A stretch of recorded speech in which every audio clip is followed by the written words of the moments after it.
గుంటూరు గుడివాడలు చదువుకొచ్చిన వాళ్ళు ముఖ్యమంత్రి గారికి ఇంగ్లీష్ రాదని అవహేళన చేస్తుంటారు.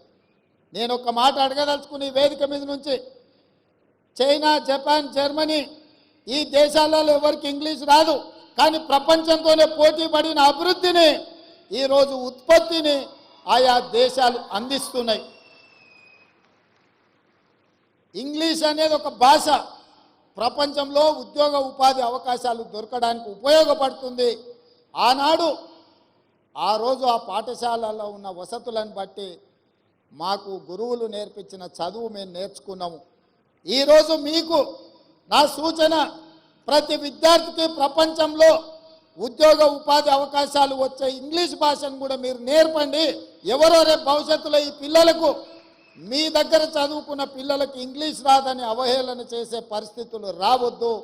వాళ్లకు ఖచ్చితంగా మంచి భాషను, మంచి భావాన్ని, దేశభక్తిని పెంపొందించే విధంగా వాళ్ళకి విద్యాబుద్ధులు నేర్పండి. రాష్ట్రం పట్ల, దేశం పట్ల, ఈ సమాజం పట్ల సామాజిక స్పృహ ఉండే విద్యార్థులను తయారు చేయండి. ఈ దేశానికి వాళ్ళే రేపటి నాయకులు అవుతారు, రేపటి పాలకులు అవుతారు. రేపటి నాయకులను, రేపటి పాలకులను తయారు చేసే బాధ్యత మీ మీద ఉన్నది. ఇది గురుతరమైన బాధ్యత, గురువు బాధ్యత అని చెప్పి నేను సంపూర్ణంగా విశ్వసిస్తున్నా. ఈరోజు రాష్ట్రంలో గురుకుల పాఠశాలలు ఇచ్చినా అంటున్నాడు. ఎస్సీ, ఎస్టీ, మైనారిటీ, ఓబీసీ గురుకుల పాఠశాలలు ఇచ్చినా అని అంటున్నారు గత పాలకులు. నేను అడుగుతున్న, ఎవరికైనా ఎక్కడైనా మౌలిక వసతులు ఉన్నాయా? అక్కడో ఇక్కడో పిట్టగూళ్ళలోనో పోల్ట్రీ ఫాముల్లోనో ఈ పిల్లలు చదువుకునే పరిస్థితులు కల్పించారు. అందుకే ఒక మోడల్ రెసిడెన్షియల్ విధానాన్ని తీసుకురావాలని మొట్టమొదటి ప్రయోగంగా కొడంగల్ శాసనసభ నియోజకవర్గంలో దాదాపుగా 25 ఎకరాలలో 150 కోట్లతోని SC, ST, minority and OBC residential schools అన్నిటినీ ఒకే క్యాంపస్లో ఒక యూనివర్సిటీ మోడల్లో నిర్మిస్తున్నాం. ఎకరాలలో మైదానాన్ని తయారు చేసి క్రీడా ప్రాంగణాన్ని అందించడం ద్వారా మానసికంగా, శారీరకంగా ఆ విద్యార్థులు రాటుదేలాలి, ఈ సమాజానికి ఉపయోగపడాలి అన్న ఆలోచన మేము చేస్తున్నాం.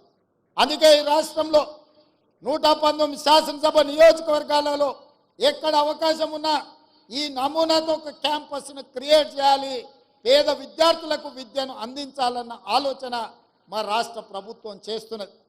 ఇదే కాదు, ఆనాడు ప్రతి కిలోమీటర్కు సింగిల్ టీచర్ పాఠశాల, ప్రతి 3 కిలోమీటర్లకు ప్రాథమిక పాఠశాల, ప్రతి 5 కిలోమీటర్లకు ప్రాథమికోన్నత పాఠశాల, ప్రతి 10 కిలోమీటర్లకు ఒక హై స్కూల్, ప్రతి మండలంలో జూనియర్ కాలేజు, ప్రతి నియోజకవర్గంలో డిగ్రీ కాలేజు, ప్రతి రెవెన్యూ డివిజన్లో ఇంజనీరింగ్ కాలేజ్, ప్రతి జిల్లాలో మెడికల్ కాలేజ్ అండ్ యూనివర్సిటీలను ఇవ్వాలన్న విద్యా విధానంతో ఆనాడు కాంగ్రెస్ పార్టీ 2004 నుంచి 2014 వరకు పేదలకు విద్యను అందించే ప్రయత్నం చేసింది.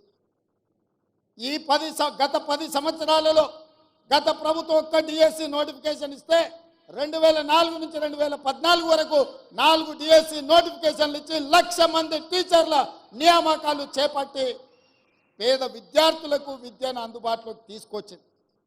మరి గత ప్రభుత్వం దాదాపుగా సింగిల్ టీచర్ పాఠశాలలు రేషనలైజేషన్ పేరు మీద ఈరోజు 6,000 పైచిలకు పాఠశాలలను మూతవేసి పేదలకు, దళితులకు, గిరిజనులకు, వెనుకబడిన ప్రాంతాల యొక్క పేదల పిల్లలకు విద్య అందకుండా విద్యకు దూరం చేసి, బర్రెలను కాసుకునే వాళ్ళు బర్రెల్నే కాసుకోవాలి, గొర్రెల్ని పెంచుకునేవాడు గొర్రెల్నే కాసుకోవాలి, చేపలు పట్టుకునేటోడు చేపలే పట్టుకోవాలి, చెప్పులు కుట్టుకునేటోడు చెప్పులే కుట్టుకోవాలనే పథకాలు తీసుకొచ్చే ప్రయత్నం చేసింది.